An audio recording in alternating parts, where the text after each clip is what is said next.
What is going on, guys? Thank y'all so much for joining me today. So Mazda has sent me the 2019 CX9 Signature. This is Mazda's flagship SUV, and in this video I'm going to show you guys why this is the most luxurious mainstream SUV that you can buy.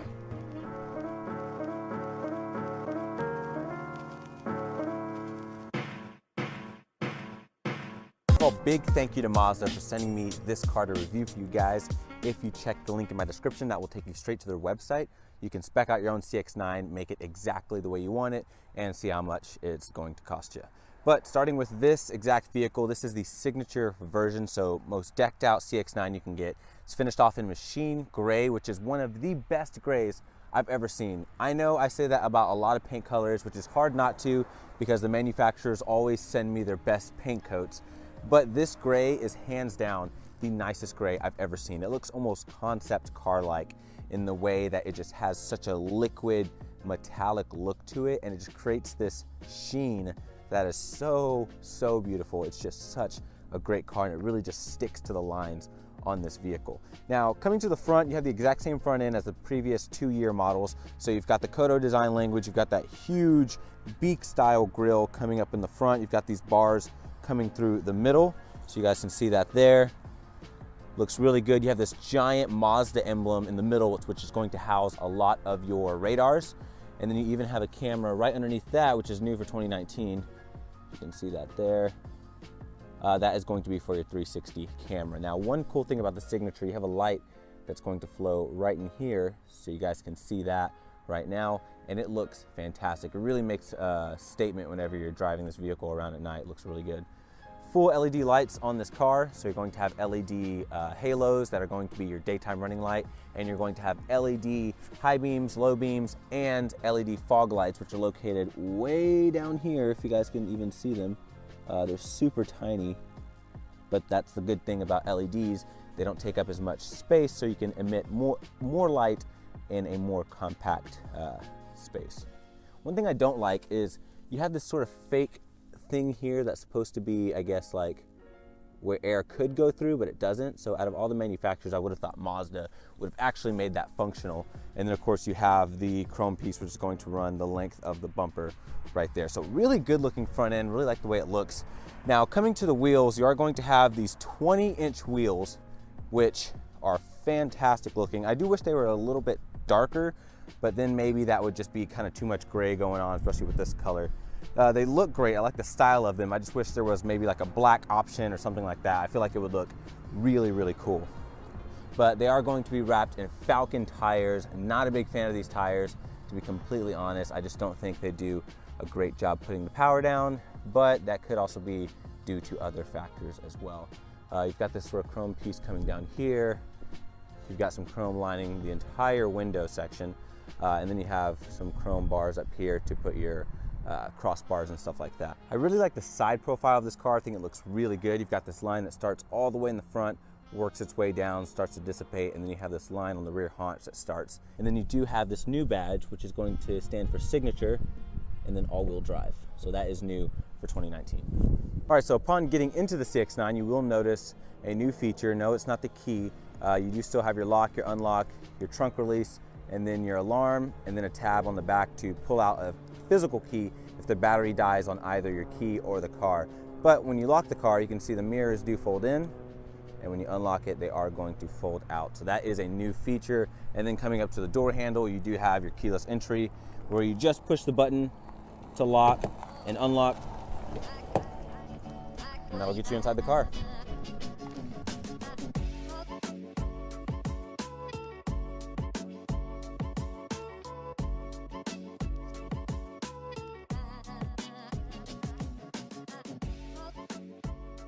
Starting at the door, you have a real good use of materials. You have sort of a harder plastic up at the top. You're going to have soft leather lining the entire armrest and this area right here. You're going to have more auburn leather lining right here, and then you have this brushed aluminum piece, which supposedly is supposed to look like the end of like a katana sword. I guess I can kind of see it right here, which is kind of neat.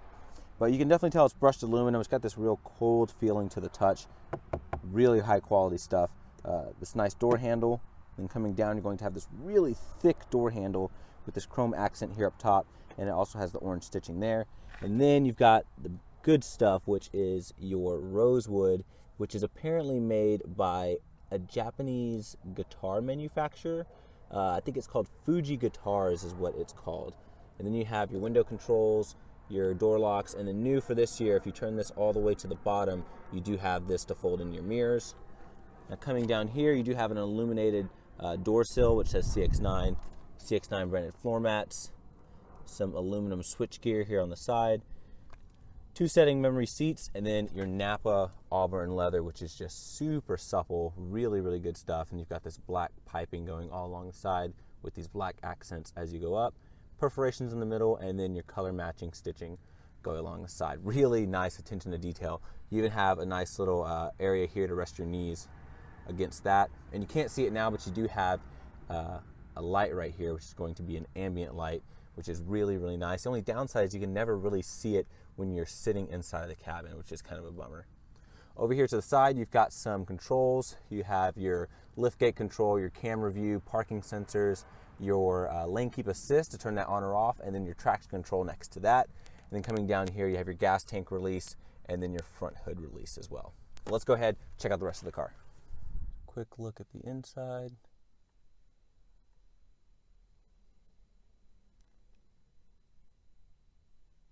All right, and your start-stop button is right here. When you put your foot in the brake, it's going to turn green, and then you just press it to start. An official sponsor of Texas Athletics. Whoa, sorry. All right, so starting with the steering wheel, you've got a really smooth quality leather steering wheel. Very, very smooth and soft to the touch. You even have specific stitching here that is only on the signature. You have this aluminum piece here, which is cool how it kind of flows into the leather like that. Your Mazda symbol in the middle, Bluetooth commands over here to the left, so your audio, previous, next, your info button to control the screen, which I'll show you in just a second. Your adaptive cruise over here, and then you are going to have automatic wipers, rear wiper right there. Over to the left, you have your automatic lights, fog lamps, which are going to be right here, and then you push it forward for your automatic high beams. Now, as far as this info button, it's going to control this screen right up here. So if I hit that info button, it's going to take me through a few different screens. Now, I did travel to Austin and back, so be sure to stay tuned at the end of the video for the driving portion of the video. Really cool stuff. And yeah, pretty neat. And you have this sort of digital needle, which is really, really nice. Tack over to the left, fuel over to the right, and then your water temperature right there. Really easy setup. And then you have a little thing right here to control your interior illumination. Now, I do love how this piece here basically flows all the way from right here into the vent. I do wish it connected right there. You can see that big gap, but it still looks really cool. Bose sound system. You do have your heads-up display, which is one of the best heads-up displays. It's just really crisp, super clear, very easy to read. I never have any issues seeing it except when I'm using my phone. Another speaker back here. You do have this tablet style screen. Now, a lot of people aren't fans of this style of screen. I don't mind it. I personally don't think it looks bad. I have zero issues with it. Now, that's a personal preference. It would never be a make or break thing for me. I think there's only been a few cars where I just don't like the way they put it up.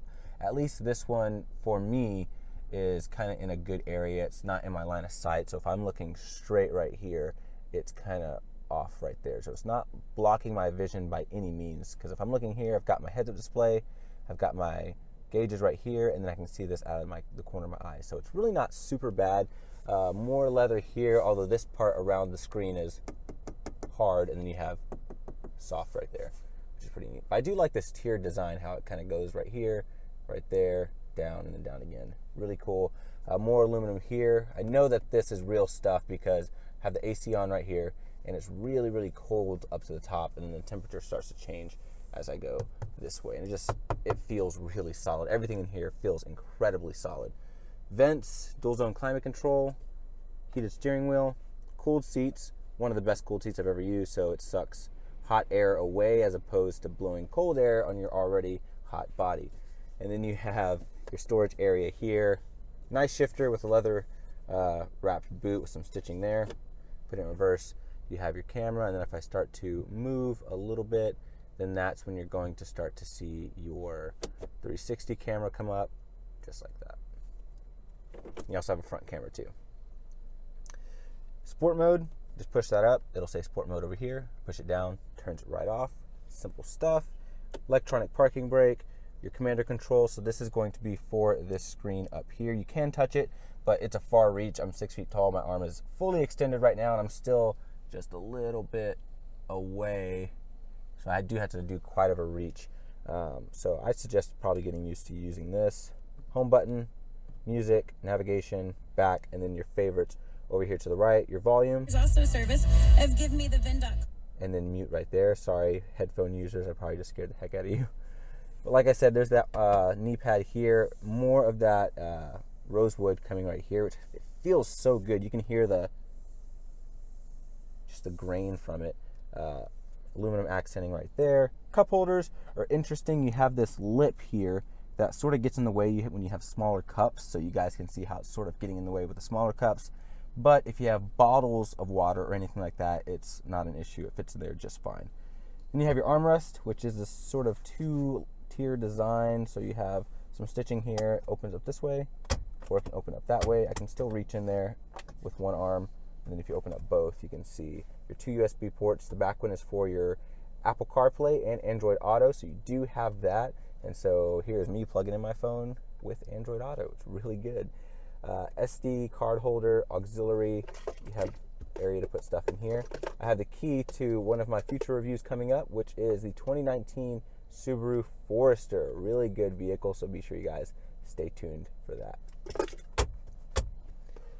Area over here, glove box, which is lined in felt, so anything that's in there that sort of would rattle around usually won't, because you have this to stop the clicky noise. Up here you do have a frameless mirror design. Sunglass holder right there, if you can see that. There we go. You do have LED lights in here, which look great. So when the cabin is lit up at night, the LED lights really do a good job, and it's just such a beautiful cabin at night. It really is. You have a little bit of a moonroof, nothing too crazy, so you don't have a pano, which isn't an option, unfortunately. That would be cool. And you have a little bit of like a mood light here, which kind of shines a soft spotlight kind of here in the middle at night. Mirror with a card holder, LED light up here. And yeah, that's pretty much going to be it for the front of the car. Let's go ahead, check out the back, see the room. And there's one other thing I forgot to show you guys. If you can see this, you do have dual pane windows. So hopefully you can get a good look at this. If I can get it to focus, there we go. So, yep, there you go, guys. Helps keep it a little bit quieter. Coming to the back of the CX9, you have sort of the same design as the front. So your auburn leather here, your aluminum piece right here, which is still going to be the same cool to the touch feel. You have this sunscreen right here for kids in the back, so if you have children or anything, it can help keep a lot of the light from getting in. And then right over here, you're going to have some storage pockets, your Bose speaker sound system, and you even have illuminated door sills back here as well, if you guys can see that. Cool. So getting in, one thing that you're gonna see is you do have screens on this one. So Mazda decked this one out for me. So that is an accessory option, I believe. Now, I would say if you have kids, you don't own iPads or something like that, I wouldn't. If you don't own iPads, I would get it. If you do own iPads, I would not get it, and just find something to strap the iPads to the back. So I'll show you why in just a second. Ugh. So hopping in, first of all, I'm sitting behind myself, so I have the memory seat setting to my driving position. I'm 6 feet tall, and I have a really good amount of room sitting behind myself. That's about almost 3.5 inches, and when I go down, it gets bigger because the top of the seat is sort of like at an angle, if you guys can see that. My feet room is really good. My feet slide in, no issues. 2 pockets right there, 2 pockets over there as well. Now let's go ahead and turn on this screen. You guys can see me as well. What's up? Mazda, you can see it's got an insane glare on it. You can literally see everything. It's like a mirror almost. It's pretty insane. But yeah, takes a while to load up. And the graphics are kind of meh. I mean, I would suggest just playing movies on it. You can plug in, you know, some ports and stuff here on the side, but I don't know, it's probably an option I personally would skip. And yeah, you guys can see how the graphics look. It's kind of meh. So coming down here, you do have heated seats right there, all your climate controls, your vents. You do have the same leather quality and stuff back here. Looks really, really good. And you fold the armrest down. It actually folds down onto the seat, which is great. So your cup holders are going to stay right there, even when you tilt the seat back. And you have an area to put stuff in with two 2-amp USB ports right here, which is nice. Now, as far as headroom goes, so I'm 6 feet tall once again, sitting behind myself. Here is my headroom. So here's me. Hey everyone. And here's my headroom. So pretty good. You do have a little bit of like an indent. You guys can see the indent right here in the ceiling. And it gives me a little bit of extra room. I have big hair, so you know, I still have about 3.5 inches. That's a lot of headroom. And then putting the seat up a little bit more if you need to sit straight up, because you do have third row in here. If you want to give them a little bit more room, it gets a little bit tighter. I'd say about, man, maybe 1.5 to 2 inches, maybe. So it does get a little bit tighter the more you go up. One other thing is you sit up higher in the back seat than you do in the front seat. So you're like looking down on the front passengers, which is an odd feeling. Not sure if I like it. And then of course you still get a great view of that beautiful interior on the front. So yeah, that's pretty much it for the back seat. You have LED lights back here as well, as you guys can see there. And so let's go ahead and check out the trunk, because I refuse to get into the third row. I cannot fit. For those of you that really want to know though, here's 2 cup holders there, and then you have 2 cup holders over here. You have an LED light back here as well, if you can see that. And yes, the third rows do fold up. They're not really big. I would suggest just using them in a pinch, but just to show you guys how they work, really simple. So there's this right here, or you can just move the entire seat forward, which I would suggest is the easiest way. So it goes forward really, really far. So if you have a car seat, you should be able to leave the car seat in, move it forward, and then still manage to get in this little area right here. So coming to the back, those are your seats. All you gotta do is fold those up. I can't do the headrest, but you can see just looking, it's kind of like a tight squeeze to get in there. But yeah, guys, let's go ahead and check out the trunk. So getting into the trunk of the CX9. Now, first of all, the trunk actually opens pretty high. So if you're above 6 feet tall, you shouldn't have a problem with hitting your head or anything like that. I took this to Sam's to make my usual Sam's run, and I'll show you guys that video right now. All right, guys, so I made my usual Sam's run. I didn't get a lot. I got some flank steak, which I can easily just throw underneath here. No big deal. So you do have that area. And then I got, where's this? 55 pounds of dog food. I have a golden doodle, so she eats a ton. So I'm gonna get this. Good gosh. Hope this doesn't rip.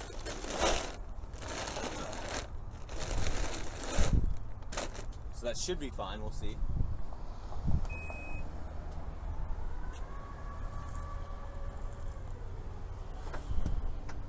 Nice.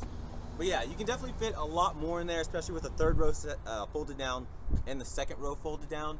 However, I don't have a lot of stuff to show you guys, but you can see the exact cubic feet of the CX9 right here on the screen, so you guys can take a look at that. But yeah, that's pretty much it for the trunk area. Let's go ahead and see what's under the hood. All right, under the hood of the 2019 CX9, it's the same power plant you've had since this generation came out. So it is a 4-cylinder. That is the only engine option. It's a 2.5 liter turbocharged and direct injected 4-cylinder. It's going to make 227 horsepower on 87 octane or 250 horsepower on 91 or 93 octane, depending on where you live. So 310 pound-feet of torque is available on either octane of fuel. So no matter what, you always have 310 pound-feet of torque. Now, this is the signature, so it comes standard with all-wheel drive, though front-wheel drive is an option. The only transmission is a 6-speed automatic, torque-converted automatic. And yeah, so you have your fuel economy figures right here, as you guys can see. Now, this is a pretty interesting engine. It's very, very potent, though as you guys will see in the drive, it's definitely tuned for daily driving and nothing more. So they basically took it out, drove it, and tuned it to drive how people would normally drive. So it doesn't really come on the way that you would expect, and I'll show you guys that right now. And if you guys are liking this video, be sure to give it a thumbs up. And if you guys are new to my channel, be sure to subscribe. I have new content every single week, so I'm putting out at least 1 to 2 car reviews a week. So if you love cars, if you love car content, please subscribe to my channel. It really helps me out a lot, and I just love making this content for you guys. And for those of you that have subscribed, thank you so much. I absolutely love doing these videos for you guys, and I can't wait to have some more opportunities for y'all. So about to take the Mazda to Austin. This is the Subaru. So this is my next review coming up. So be sure to stay tuned for my review of the all-new Subaru Forester Sport. Now here is the Mazda. So I'm gonna drive this all the way to Austin. So let's go ahead and hop in. See what kind of range we have. So it's on a full tank right now.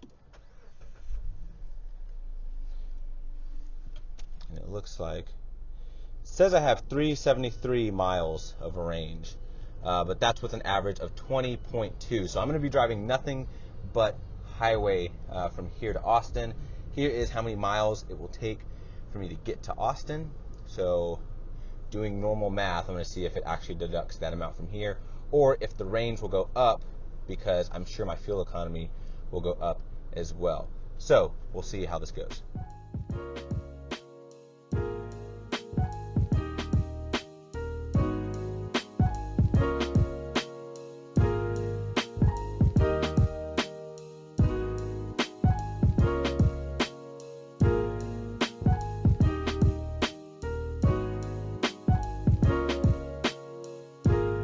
All right, everyone, so far I've traveled 65.2 miles. It says I've averaged about 27.2 miles per gallon, and it says I have 363 miles of range left, which when I left it said I had 373 miles of range left. So I know that I've driven well over 10 miles, but I think because the MPG went up, this will change with the MPG to let you know how much range you have left if you keep driving this way, and then etc. So anyways, I'm here at the check stop near Waco, Texas. Gonna get me some kolaches, and then about another 2 hours or so to Austin. All right, so you guys are probably wondering why it's nighttime. Well, my phone died when I got to Austin, and I just so happened to bring the one charger that didn't work. So I was basically going all day without a working cell phone. Now, just to show you guys sort of where we are when we last left off. So I did go downtown in Austin, drive around town for quite a bit, and then back on the highway, and I did actually give it a good amount of gas while I was on the highway. So I definitely didn't drive with as much cruise control. I drove like I normally would. So I'm at 23.7 miles per gallon on average, and I drove a total of 376.6 miles. So that's pretty decent, as a matter of fact. I mean, it's not you know, super bad. So let's check out the fuel economy figures. So it says I should get about 26 on the highway, 20 in the city, 23 combined. So since I drove, you know, around downtown, 23.7 is pretty much on par with where I should be, and I have 16 miles left, so I almost got about 400 miles out of this tank, which once again is not bad at all. All right, it's time to see how much this thing is going to cost to fill up. I want to get the most performance on the rest of my week with the vehicle, so I'm putting in the premium gas. Right now gas is $2.38 roundabout for premium, 93 octane, and had 16 miles left, as you guys saw. So we're gonna fill her up and see what it does.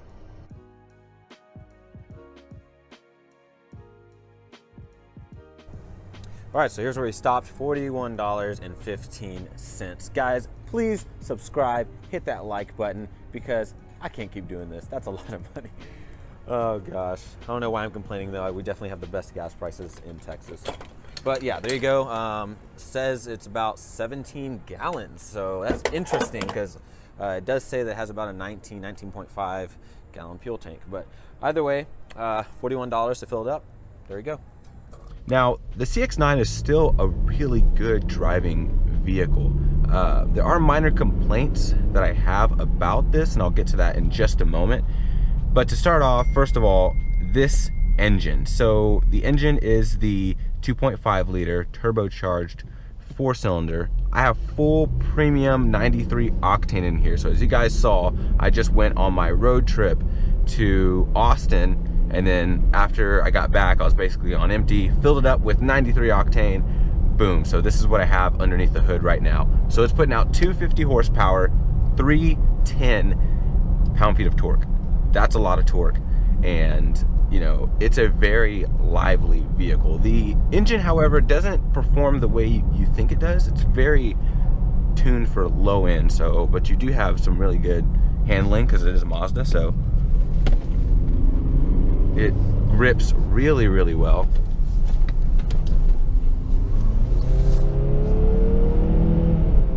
And it's pretty good, you know, for a big SUV, it's actually really good. So, throw it back in normal mode real quick. Here are my complaints about this vehicle.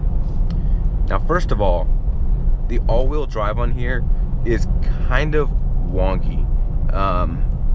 You know, I've been in other all-wheel drive vehicles that are putting out lots more power, and I've never experienced the front wheels still slipping whenever you give it like full throttle. I mean, the whole point of all-wheel drive is to be able to put the power down and put it down well. This one, sport mode, floor it. It kind of cut power a little bit there because the front slipped just a little bit.